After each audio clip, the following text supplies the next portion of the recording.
Utajuaje mtoto wa Mungu kama katika maombi yako tayari kuna malaika?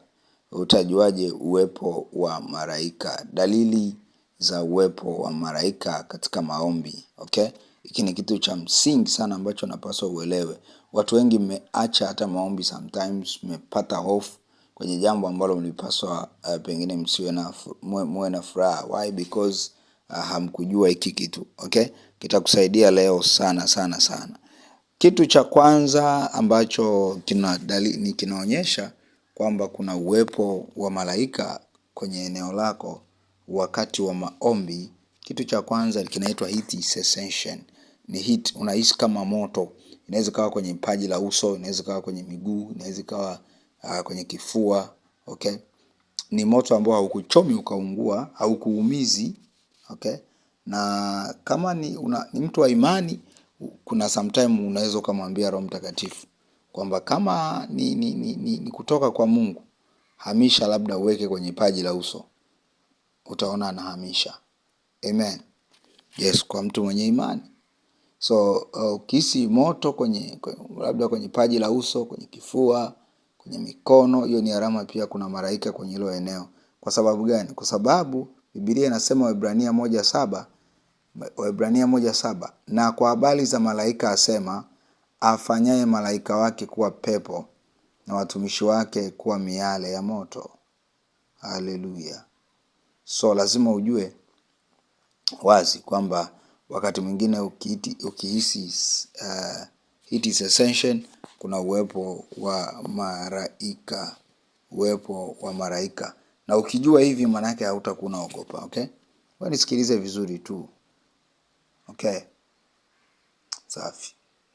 Naomba tusome point ya pili ambayo ni tingling sensation. Hii ni kama mfano kusisimka. Okay? Ni kama kusisimka. Sasa sio kusisimka nywele tu. Kuna muda mwili unaweza kuhisi kama umesisimka pia sometimes.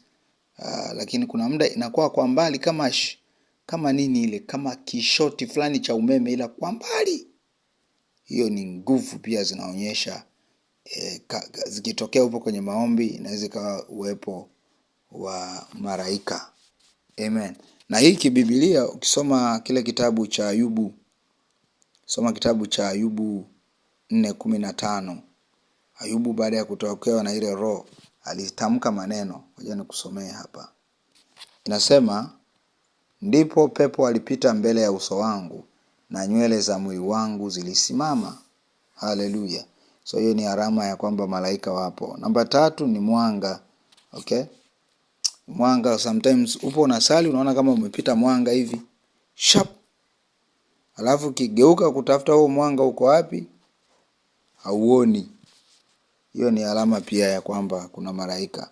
Na ukitaka kujua kwamba malaika pia wako symbolized na mwanga, soma Mathayo 28:3. Inasema, na sura yake ilikuwa kama umeme na mavazi yake meupe kama theluji. Huyo alikuwa ni malaika. Sawa, alikuwa anaviringisha lile jiwe kwenye kaburi la Yesu. Sawa? Lazima uelewe hicho kitu kwamba kumbe mwanga, unapoona flashes of light, mwanga unapita, unafanya hivi, hiyo ni alama ya kwamba kuna malaika. Namba 4 kwenye hilo eneo unalosali tayari, ni hewa kukuzunguka. Unaweza kuwa unahisi kama vile kuna hewa fulani, kuna upepo, uelewi unatokea wapi huo upepo. Ngoja nikusomee Zaburi, let's read Zaburi ya 104. 104 mstari wa 4. Huwafanya malaika zake kuwa pepo na watumishi wake kuwa moto wa miali. Okay, Zaburi 104. So kuna wakati mwingine you can feel unaweza kuhisi kama umezungukwa na hewa fulani. Namba 5 ni kama unanena kwa lugha, unashangaa ile kunena kwa lugha imegeuka na imekuwa ya nguvu sana sana sana sana. Okay, hiyo ni Wakorinto wa kwanza 13 mstari wa kwanza. Kwa sababu kunena kwa lugha kwingine ni lugha za nini? za malaika. Okay? Namba 6, unashangaa tu wewe mwenyewe unanena kwa lugha umebadili, imekuwa very strong. Kuna wakati hiyo ni alama ya malaika wapo. Namba 6, ni kupata nguvu ya ajabu. Upo unaomba afu unashangaa ghafla ni kama kuna nguvu fulani ambayo sio ya kawaida. Remember, kuna malaika special ambao kazi yao ni kuwatia wanadamu nguvu. Soma Luka 22:43 utagundua hilo jambo. Haleluya. Lakini namba 7 ni kujisikia furaha. Okay? Kwa mfano Sala alipotokewa na wale malaika ambao walikuwa kwenye mfumo wa watu, alijisikia furaha ya ajabu ndani yake. Why? Because ya uwepo wao. Haleluya. Hapa ndo mtu unashangaa tu unajisikia raha sana ndani yako. Leo nilikuwa namuombea dada mmoja, tulivyomaliza pale akasema najisikia raha sana, afa akatuma ujumbe. Hiyo ni alama pia ya either ni Roho Mtakatifu anafurahia au tayari kuna uwepo wa malaika. Mwanzo unaweza kusoma habari ya Sara, Mwanzo sura ya 18 mstari wa 13 hadi 14.